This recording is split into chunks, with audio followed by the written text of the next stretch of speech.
मित्रांनो, 77व्या प्रजासत्ताक दिनाच्या खूप साऱ्या शुभेच्छा.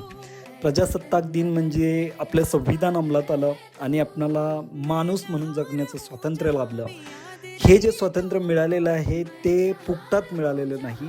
या स्वातंत्र्यासाठी अनेक शूरवीरांनी आपल्या प्राणाचं बलिदान दिलेलं आहे.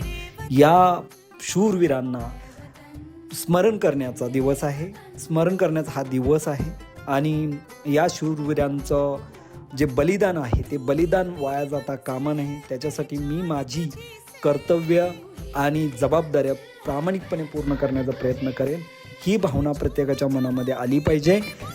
तुमच्या परिवाराला आणि तुम्हाला कोडफस्ट परिवाराकडून प्रजासत्ताक दिनाच्या खूप साऱ्या शुभेच्छा. धन्यवाद.